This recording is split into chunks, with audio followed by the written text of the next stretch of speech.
প্রিয় ভাইয়েরা, সূরাতুল হুজুরাতের 10 নম্বর আয়াতে আল্লাহ তাআলা বলছেন ইন্নামাল মুমিনুনা ইখওয়া। আল্লাহ বলেন বিশ্বাসীরা ভাই ভাই, মুমিনরা ভাই ভাই। এটা ফিল করতে হবে, শুধু মুখে বললে হবে না। আমরা কিন্তু ভাই ভাই, উই আর ব্রাদার্স ইন ইসলাম। ইন্নামাল মুমিনুনা ইখওয়া, বিশ্বাসীরা ভাই ভাই। ফাআসলিহু বাইনা আখাওয়াইকুম। আর এই ভ্রাতৃত্বের মধ্যে যদি কখনো টানাপোড়েন হয়, বোঝাপড়ায় সমস্যা হয়, বিরোধ হয়, তাহলে মিলমিশ করে দিও তোমরা, সেটা আপোষে মীমাংসা করে দিও। আদেশটা কার? আওয়াজ করে বলুন না, আদেশটা কার? আর ওয়াত্তাকুল্লাহ, আল্লাহকে ভয় করো। লাআল্লাকুম তুরহামুন, তাহলে তোমরা অনুগ্রহ প্রাপ্ত হবে। তাহলে প্রথম মেসেজ হচ্ছে আমরা ভাই ভাই, উই অল আর ব্রাদার্স। পৃথিবীতে ভ্রাতৃত্ব, ব্রাদারহুড, এটা অনেক ধরনের। এক নম্বর ভ্রাতৃত্ব হচ্ছে আল উখুয়া আল ইনসানিয়া, মানবিক দিক থেকে ভাই।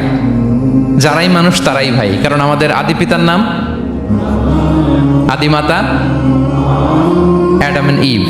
We came from the very same source, same origin. একটা জায়গা থেকে আসছে। সবার বাপ যদি একজন হয়, সবার মা যদি একজন হয়, তো আমরা সবাই কি? সুবহানাল্লাহ পড়বেন না? তাহলে ভ্রাতৃত্বের একটা রূপ হচ্ছে আল উখুয়া আল ইনসানিয়া, মানবিক দিক থেকে ভাই। সেই হিসেবে হিন্দু আমার ভাই, খ্রিস্টানও আমার ভাই, বৌদ্ধ আমার ভাই, নাস্তিক আস্তিক সবাই আমার ভাই। এটা হলো ভ্রাতৃত্বের একটা ধরন।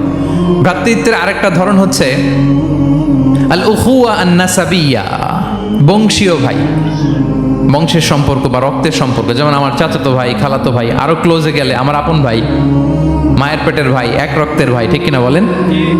এটা গেল 2 নাম্বার, এটা রক্তের সম্পর্ক। 3 নাম্বার হচ্ছে আল উখুয়া আদ-দীনিয়া, দ্বীনি ভাই। আর আমরা এটা নিয়েই কথা বলছি, আল উখুয়া আদ-দীনিয়া। ইন্নামাল মুমিনুনা ইখওয়াতুন, মুফাসসিরিন ইকরাম বলেছেন ইয়ানি ইখওয়াতুন ফিদ-দীন। মুমিনরা ভাই ভাই হচ্ছে 3 নাম্বার সেন্সে, আমরা দ্বীনি ভাই। আমি আপনাদের কাউকে দেখি নাই, আমাকে হয়তো সোশ্যাল মিডিয়ায় দেখেছেন, কিন্তু সরাসরি হয়তো দেখেন নাই। কিন্তু এই যে আমাদের ভ্রাতৃত্ব, এটা দ্বীনি ভ্রাতৃত্ব, দ্বীনি ভাই। আমরা কি ভাই? এবং ইন্টারেস্টিংলি এই দ্বীনি ভাই বা দ্বীনি ভ্রাতৃত্ব আগের দুইটার চেয়ে মজবুত। কখনো কখনো এটা রক্তের সম্পর্ককেও ছাড়িয়ে যায়। সুবহানাল্লাহ পড়েন। বদরের যুদ্ধে এই পাশে কুরাইশরা মানে মুশরিকরা, এই পাশে মুমিনরা। এমনও হয়েছে রাসূল সাল্লাল্লাহু আলাইহি ওয়াসাল্লামের পক্ষে মুমিনদের ওখানে এক ভাই, আর আবু জাহেলের সাথে আরেক ভাই, দ্বন্দ্ব, সংঘাত। এই ভাই ওই ভাইকে হত্যা করেছে দ্বীনের কারণে। তার মানে দ্বীনি ভ্রাতৃত্ব এটা এত মজবুত, এটা মাঝে মাঝে রক্তের সম্পর্ককেও ছাড়িয়ে ছাপিয়ে উপরে উঠে যায়। আল্লাহু আকবার। এবং আমাদের দৃষ্টান্ত দিয়েছেন বিষ্ণু ইসলাম। তিনি বলেছেন তোমরা সবাই দ্বীনি ভাইয়েরা, সবাই মিলে এক দেহ এক প্রাণ। বিষ্ণুই বলেন মাসালুল মুমিনিনা ফি তাওয়াদ্দিহিম ওয়া তারাহুমিহিম ওয়া তাআতুফিহিম মাসালুল জাসাদ। মুমিনদের ভালোবাসা সম্পর্ক, এটার দৃষ্টান্ত হচ্ছে, পারস্পরিক ভালোবাসার সম্পর্ক হচ্ছে কামাসালিল জাসাদ, এটা একটা দেহের মতো। আমরা সবাই মিলে এক দেহ। দেহের কোনো অঙ্গ যদি ইনজুর্ড হয়, সারা দেহ যেমনি কষ্ট পায়, বিশ্বের কোথাও আমার কোনো দ্বীনি ভাই যদি কষ্ট পায়, আমাদের প্রত্যেকের হৃদয়ে রক্তক্ষরণ ঘটে। চিল্লায় বলেন ঠিক কিনা? আপনার পা কেটে গেছে, এখন আমরা কি এরকম ভাবি যে পা গেছে তো কি হয়েছে, পাই না, কষ্ট পাবে, সারা দেহ তো ওকে। ব্যাপারটা কেমন? দেখবেন পা কেটে গেলে রাতে ঘুম আসে না, ওইটার ব্যথায় জ্বর চলে আসে, এরকম আছে না নাই? এই জন্য বিষ্ণু ইসলাম বলেছেন মাসালুল জাসাদ, একটা দেহ, দেহের এক অঙ্গ ইনজুর্ড হলে যেমনি সারা দেহ কষ্ট পায়, পুরো দেহটা রাত জেগে থাকে, জ্বর এসে যায়, তেমনি গোটা বিশ্বের কোনো প্রান্তে, কোনো জনপদে, কোনো এলাকায় কোনো মুসলিম ভাইয়ের যদি কষ্ট হয়, সেটা আমাদের হৃদয়ে যেয়ে লাগে। ঠিক কিনা বলেন? ফিলিস্তিনের ভাইয়েরা যদি কাঁদে, আমাদের ভালো লাগে? কাশ্মীরের ভাইরা যখন গৃহহীন হয়, আমরা এটা সহ্য করতে পারি? মিয়ানমারে আমার মুসলিম ভাইরা যখন নির্যাতিত হয়, আমরা কি এটা মেনে নেই? কারণ এক দেহ এক প্রাণ। আমরা যদি কোরআনের দিকে তাকাই, আল্লাহ তাআলা বলেছেন আমাদের সম্পর্কটা হচ্ছে রোহামা উবাইনাহুম। রোহামা, একে অপরের প্রতি আমরা সফট হার্টেড, রহম দিল, একে অপরের প্রতি সফট হার্টেড। কোরআনের অন্য জায়গায় এসেছে বুনিয়ানুম মারসুস, সীসা ঢালা প্রাচীরের মতো আমাদের সম্পর্ক। হাদিসে এসেছে এক ভাই হচ্ছে আরেক ভাইয়ের মিরআতুল মুমিন, এক মুমিনের জন্য আরেক মুমিন হচ্ছে আয়না। আয়নার সামনে দাঁড়ালে দেখা যায় যে আমার এখানে একটা দাগ, তারপর আয়নার সামনে দাঁড়ালে আমাকে ঠিক করে নেওয়া যায়, গুছিয়ে নেওয়া যায়। তার মানে আমার সমস্যা, আমার ভুল, আমার খুঁত, আমার স্পট, এটা আয়না বলে দেয়। মুমিনরাও এরকম, এক ভাই আরেক ভাইকে সংশোধন করে দেয়। সুবহানাল্লাহ পড়েন।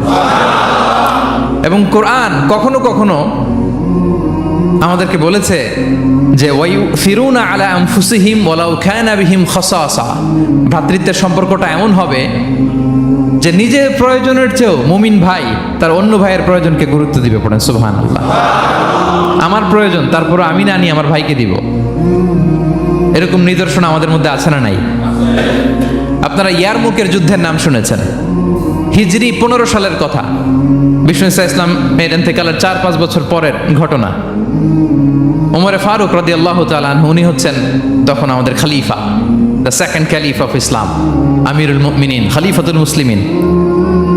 তো ইয়ারমুকের যুদ্ধে আল্লাহ তাআলা আমাদেরকে বিজয় দান করেছিলেন, কিন্তু এমনি এমনি বিজয় আসে নাই, এমনি এমনি আসে নাই। একের পর এক সাহাবারা আহত হয়েছেন, নিহত হয়েছেন, মানে শহীদ হয়েছেন। এবং যুদ্ধের এক পর্যায়ে এমন হয়েছে, খাবারের অভাবে, পানির অভাবে সাহাবারা ছটফট করছিলেন, এক ফোঁটা পানি নাই, রুহু বেরোয় যায়, পানি পানি বলে চিৎকার করছেন। তৃষ্ণায় যখন কাতর, ওই সাহাবীর কাছে পানি নিয়ে আসা হলো, মশক দিয়ে পানি নিয়ে আসা হলো, সামান্য কিছু পানি, যে নেন। তো উনি যখন পানি খাবেন, দেখতে পেলেন যে পাশে আরেক ভাই চিৎকার করে পানি পানি, এক ফোঁটা পানি দাও, চিৎকার করছে। ওই সাহাবী বলতেছেন আমার দরকার নেই, আমার ভাইকে নিয়ে আগে দাও, আমি পরে খাবো।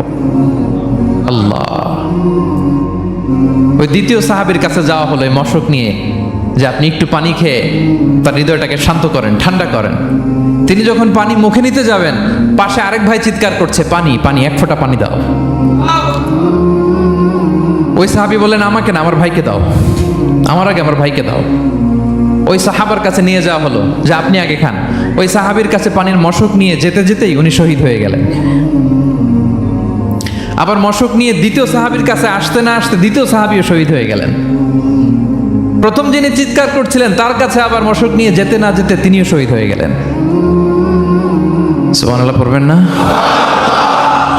ওয়ায়ুসিরুনা আলা আনফুসিহিম ওয়ালাউ কানা বিহিম খাসাসা, নিজেদের প্রয়োজন থাকা সত্ত্বেও মুমিনরা তার অন্য ভাইয়ের প্রয়োজনকে প্রাধান্য দেয়। আল্লাহু আকবার।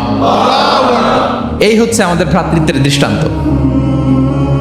তাহলে প্রথম মেসেজ হচ্ছে মুমিনরা ভাই ভাই, মুমিনরা